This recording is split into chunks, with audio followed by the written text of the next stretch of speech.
Hello everyone, आप सभी का स्वागत है एक बार।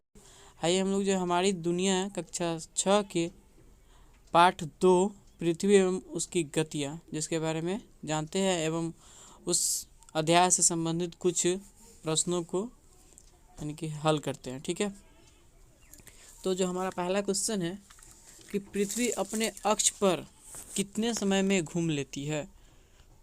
तो हमारा ऑप्शन दिया गया है, आप देख सकते हैं ऑप्शन, इसमें से एक राइट आंसर चुनिए। तो इसका जो है राइट आंसर हो जाएगा कितना, 24। आप सबको पता है कि पृथ्वी अपने अक्ष पर जो है 24 घंटे में एक बार घूम लेती है। इसी तरह से हमारा जो अगला क्वेश्चन है, दिन और रात किस गति के कारण होते हैं।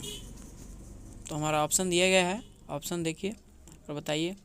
तो दिन और रात जो होते हैं वो जो होते हैं किस गति के कारण से होते हैं, बताइए। दैनिक गति के कारण।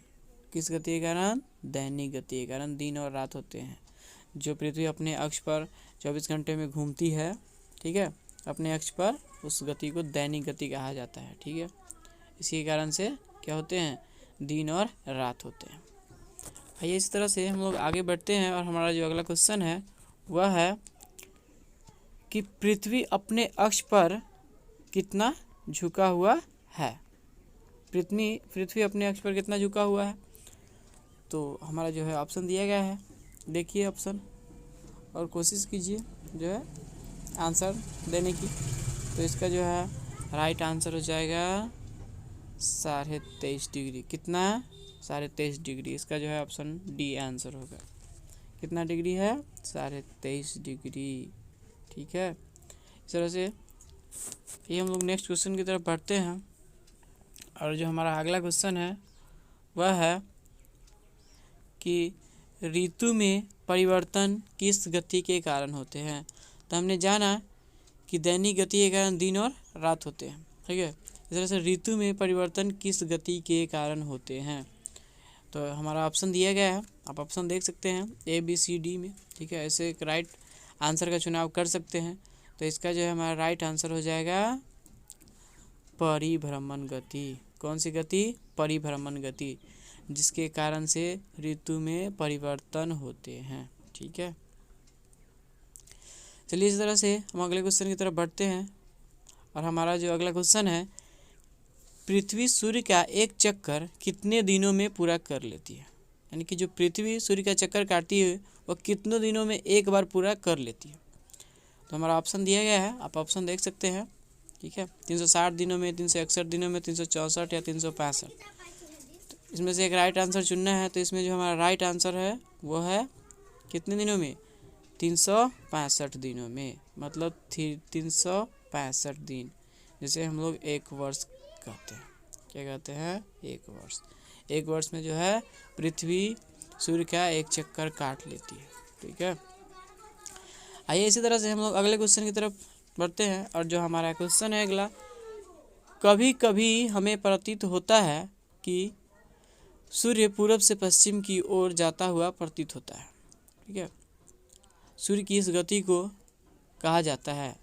जो यहाँ पे कुछ गति है जो दिया गया है ऑप्शन में, अब बताइए कौन सी गति के कारण ऐसा हमें प्रतीत होता है कि सूर्य जो है क्या हो रहा है, पूरब से पश्चिम की ओर जा रहा है। तो ये है हमारा जो राइट आंसर है इसका डी, आभासी गति। कौन सी गति? आभासी गति। इस तरह से हम लोग आगे बढ़ते हैं। जो हमारा क्वेश्चन है अगला, 6 महीने का दिन और रात कहाँ होता है। तो 6 महीने का दिन और रात कहाँ होगा, हमारा जो है ऑप्शन दिया गया है। तो 6 महीने का दिन और रात जो है कहाँ होता है? ध्रुवों पर। कहाँ होते हैं? ध्रुव पर। कहाँ होते हैं? ध्रुव पर 6 महीने का दिन एवं रात होता है। ठीक है, इस तरह से जो हमारा अगला क्वेश्चन है, जब दिन और रात बराबर होते हैं तो उसे कहा जाता है, क्या कहा जाता है? दिन और रात जब बराबर होते हैं उसे क्या कहा जाता है। ठीक है, हमारा ऑप्शन दिया गया है। ऑप्शन अगर पढ़ चुके हैं आप इस वर्ग को तो आप ऑप्शन में से देख करके आंसर बताने की कोशिश करें। तो इसे जो है कहा जाता है समद्विवारात्री। क्या कहा जाता है? समद्विवारात्री। इसका जो राइट आंसर है वो हो जाएगा सी। ठीक है, इसी प्रकार से हम लोग आगे बढ़ते हैं और हमारा जो अगला क्वेश्चन है कि सबसे बड़ा दिन कब होता है? सबसे बड़ा दिन कब होता है बताइए। तो ये बात तो आप सभी समझते हैं कि गर्मी के मौसम में जो है दिन बड़े होते हैं। ठीक है, तो 5 जून, 21 जून, 3 मार्च, 22 दिसंबर कब होगा? तो इसका जो है राइट आंसर हो जाएगा हमारा 21 जून। कब हो जाएगा? बी है, बी जो है इसका राइट आंसर हो जाएगा। 21 जून को जो है सबसे बड़ा दिन होता है। ठीक है, 21 जून को। इस तरह से हमारा अगला क्वेश्चन है कि सबसे छोटा दिन कब होता है? सबसे छोटा दिन बताइए। हमारा ऑप्शन दिया गया है, आप ऑप्शन देख सकते हैं, ऑप्शन की सहायता से कुछ बोल सकते हैं, तो इसका कमेंट करके हमें बता सकते हैं। तो इसका जो है राइट आंसर हो जाएगा 22 दिसंबर। कब? 22 दिसंबर। ठीक है, 22 दिसंबर को जो है सबसे यानी कि छोटा दिन होता है और रात जो है सबसे बड़ा होता है। ठीक है, इस तरह से हम लोग अगले क्वेश्चन की तरफ बढ़ते हैं और हमारा जो अगला क्वेश्चन है कि सालों भर, ठीक है, गर्मी पड़ती है वह क्षेत्र कहलाता है। और ऑप्शन दिया गया है, बताइए कौन सा क्षेत्र कहलाता है? तो इसका जो है राइट आंसर हो जाएगा बी। क्या हो जाएगा? बी, उष्णकटिबंध। क्या हो जाएगा? उष्णकटिबंध। यह जो है हमारा राइट आंसर रहेगा, उष्णकटिबंध, जहाँ पे जो ना हमेशा गर्मी पड़ती रहती है। ठीक है, इस तरह से हम लोग आगे चलते हैं और जो हमारा अगला क्वेश्चन है कि जहाँ सालों भर और गर्मी जो है कम पड़ती है वह क्षेत्र कहलाता है। यानी कि जहाँ वर्ष भर भी मतलब कम गर्मी पड़ती है, ज़्यादा गर्मी नहीं पड़ती है, उसे कहा जाता है, उस क्षेत्र को क्या कहा जाता है बताइए। उस क्षेत्र को जो है क्या कहा जाता है? शीतोष्ण कटिबंध। ठीक है, शीतोष्ण कटिबंध, समझ गए।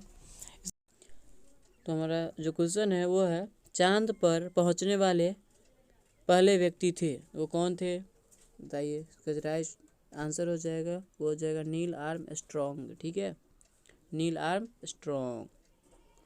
ठीक है, इसलिए ये जो है 1969 ईस्वी में जो है चांद पर गए थे। इस तरह से जो है अगर पूछा जाए कि भारत के पहले व्यक्ति जो चांद पर गए थे, तो हम जो है उस व्यक्ति का नाम भी जानेंगे जो हमारे अगले वीडियो में।